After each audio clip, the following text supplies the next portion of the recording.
Hi, இன்றைக்கி நம்ம என்ன பண்ண போகிறோம்னா நுரையீரல் வறுவல் தான் பண்ண போகிறோம். பெப்பர் போட்டு அது எப்படி பண்ணுறோன்னு வாங்க பார்க்கலாம். நுரையீரல் வாங்கிட்டு வந்து கட் பண்ணி க்ளீன் பண்ணிட்டேன். இப்போ நம்ம எப்படி செய்கிறதுன்னு பார்க்கலாம் வாங்க. அதுக்கு தேவையானது வெங்காயம், ஒரு கொத்து கருவேப்பிலை, ஒரு தக்காளி பழம் பழமாக கட் பண்ணி வச்சுக்கிற பொடியாக. இப்போ எப்படி செய்யலான்னு வாங்க பார்க்கலாம். ஆயில் ஊற்றிக்கலாம். கொஞ்சோண்டு சோம்பு போட்டுக்கலாம். ஒரு கொத்து கருவேப்பிலை போட்டுக்கலாம். சின்ன வெங்காயம் போட்டுக்கலாம்.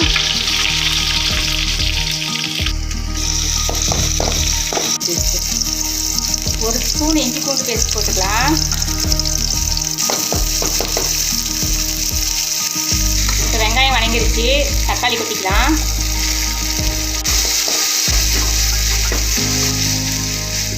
தேவையான கல்லுப்பு போட்டுக்கலாம்.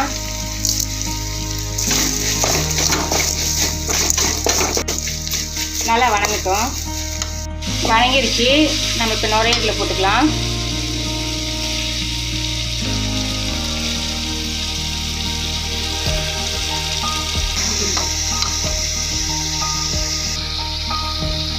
இதுக்கு தேவையான மஞ்சள்தூள் போட்டுக்கலாம்.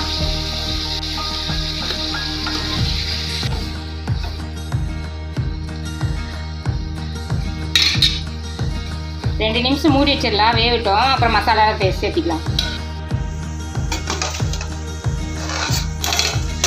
இதுக்கு தண்ணியே தேவையில்லை பாருங்கள், அதில் கூட தண்ணியே விடுது. இதே போதுமான தண்ணி. இப்போ இதுக்கு தேவையான மசாலாலாம் நம்ம சேர்த்திக்கலாம். மிளகாத்தூள் ஒரு ஸ்பூனு, கறி மசாலா ஒரு அரை ஸ்பூனு, கொத்தமல்லி தூள் ஒரு அரை ஸ்பூனு,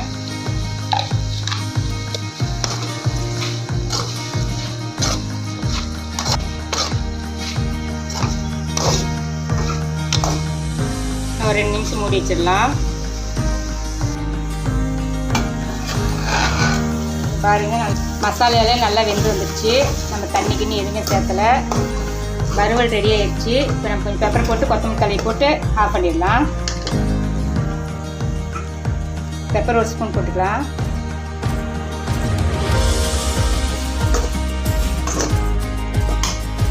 இதுக்கு பெப்பர் போட்டால் நல்லா டேஸ்ட் நல்லா தூக்கி கொடுக்கும், சாப்பிட்றதுக்கு நல்லாயிருக்கும். இப்போ நம்ம கொத்தமல்லி தழை போட்டுக்கலாம். எல்லாம் ரெடி ஆகிடுச்சு. நீங்களும் இந்த மாதிரி ட்ரை பண்ணுங்கள்.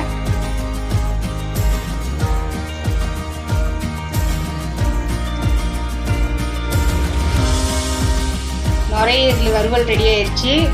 நீங்களே ட்ரை பண்ணி பாருங்கள். வீடியோ பிடிச்சிருந்தா சப்ஸ்கிரைப் பண்ணுங்கள். பாய்.